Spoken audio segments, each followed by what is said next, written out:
Agora que o amor venceu, nós temos que engolir junto com ele a lei da mordaça. Não é? É assim que é. Comendo aqui minha pipoquinha, vamos de falar sobre Mao Tse Tung e o seu livro vermelho do comunismo. E começa assim, uma anotação minha, né?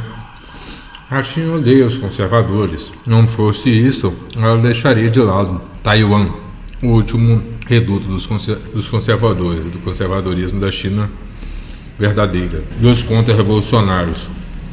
Além disso, ela nunca abriu mão do socialismo, apenas se camuflou, usando o inimigo como um trampolim incentivador do seu desenvolvimento. Na página 62 do seu livro vermelho, já no título, ela demonstra o ódio contra o que ela chama de reacionários. Abre aspas, todos os reacionários são tigres de papel. Essa foi uma das declarações, não deu para entender, negativas do ditador. E o que isso significa? A letra é ruim, tá? Significa a demonstração velada de ódio que se amplia no decorrer da obra do livro vermelho. Acredito que poucas pessoas conseguiriam associar o socialismo chinês ao governo Lula no Brasil, imaginando que até são de corrente opostas, no caso aí da China e do PT, né?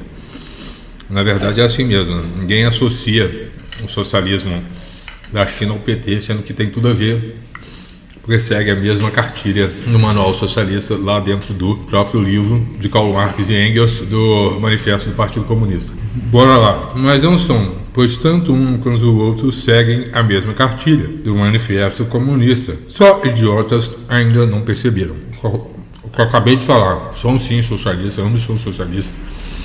Só que a China foi mais esperta, se camuflou junto com o apoio dos Estados Unidos e agora ela vai incentivar o ódio contra esse país. Ou seja, ela nunca deixou de odiar os Estados Unidos desde quando eles ajudaram Taiwan. E eles expressam isso claramente no livro. E é claro que Xi Jinping jamais deixaria isso passar batido, visto que a palavra de ordem de um ditador, de um líder, dentro do comunismo, é sempre levada a cabo, na maioria das vezes, historicamente. Para eles, somos retrógrados, e o seu objetivo é derrubar qualquer sistema não marxista. Isso explica as milhares de mortes promovidas por esse sistema perverso. Abre aspas.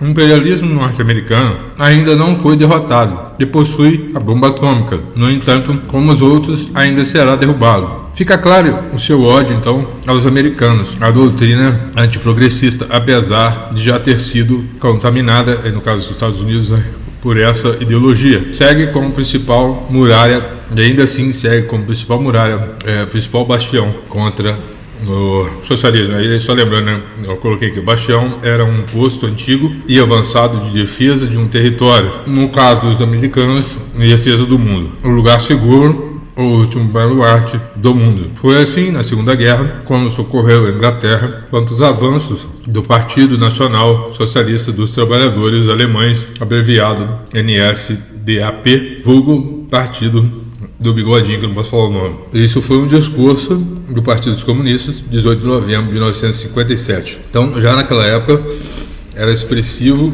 esse ódio aos americanos. Na opinião dele, abre aspas, levantaram uma pedra para deixar cair depois sobre os próprios pés. Ou seja, os americanos caíram no engodo de ajudarem a China. E depois, eles nem imaginavam que cairiam no maior engano, deixando a pedra cair nos próprios pés. Então, foi assim, a China abrindo comércio dos Estados Unidos idiota, deu apoio, total apoio, até ela se reerguer, e agora ela volta esse mandamento aqui, de acordo com o Mao Tse Tung. Para eles, os americanos colocaram uma forca no pescoço e se entregaram ao governo chinês, aos mandos do governo chinês. Fica aí uma dica para não dar mole, né, para o governo socialista, que é assim que eles agem. Assim como Lula e sua corte, o governo chinês prometeu vingança contra o que chama de reacionários. Marx e Engels eram apenas, abre aspas, né, a voz dele aí, Marx e Engels eram apenas dois homens.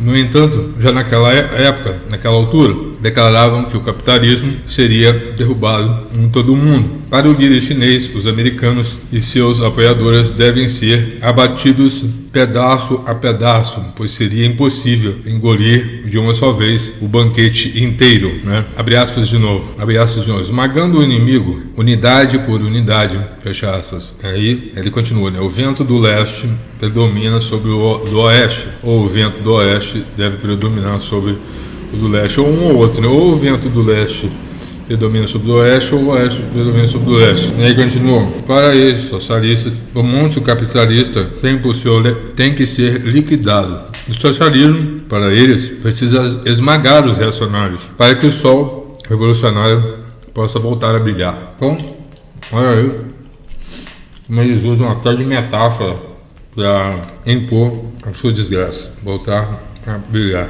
O líder chinês disse que tem o apoio dos norte-coreanos no caso de uma agressão americana. Abre aspas. Nós estamos prontos a lutar contra o imperialismo norte-americano por tantos anos quanto ele pretenda, até o momento que ele se dispõe a parar, até a vitória completa dos povos chineses e coreanos. Então olha só as intenções perversas do governo socialista, né?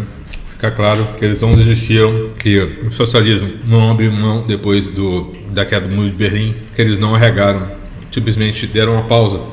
Como o próprio, não está aqui, né, mas como o próprio disse também, Mao Tse-tung disse, os socialistas chineses pretendem esmagar os conservadores, unindo milhões de homens para a guerra revolucionária, para liquidar os contra-revolucionários, para ganhar a China e todo o poder. Eles pretendem nos eliminar como búfalo, e aí ele colocou numa mensagem lá, uma imagem, né, como um búfalo selvagem caindo num anel de fogo para morrer queimado. Os chineses eles pretendem usar não só o exército, mas milícias populares, abre aspas. O objetivo da guerra é conservar a força socialista e destruir o inimigo, pois só destruindo em massa o inimigo se pode conservar as forças próprias, efetivamente conservar as forças próprias. Que o sacrifício é essencial apenas para a destruição do inimigo, não apenas para a destruição do inimigo, mas também para a conservação do socialismo. Os socialistas ainda colocaram no livro uma espécie de modo de ação, né? Eu coloquei aqui. São 9 sentenças aqui e uma maneira de agir. A primeira seria atacar as forças diversas e isoladas do inimigo, ou seja, os não socialistas. Segundo, destruir as cidades pequenas, as médias e regiões rurais e depois as grandes, as centrais. Terceiro, aniquilar as forças vivas do inimigo. Quarta, atacar sem perdão, sem chance de escape. Quinta, não travar combate sem que esteja preparado. Sexta, combater rápido e sem descanso. Sétima, aniquilar o inimigo enquanto está em movimento. Oitava, tomar os pontos fortificados. Nona, recompletar a força sempre que possível. Décima, evitar que o inimigo ganhe fôlego.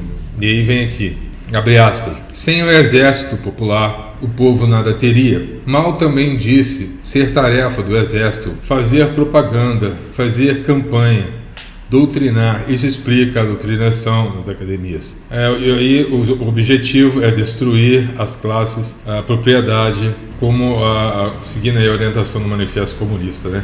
Para terminar, essa parte falando que o Exército de Libertação é quem dita as normas e faz acontecer. Daí cabe a cada um aí uma total reflexão a respeito da China, né, desse tema aí, sobre a intervenção chinesa e os projetos de domínio da China, né, com relação ao mundo, etc.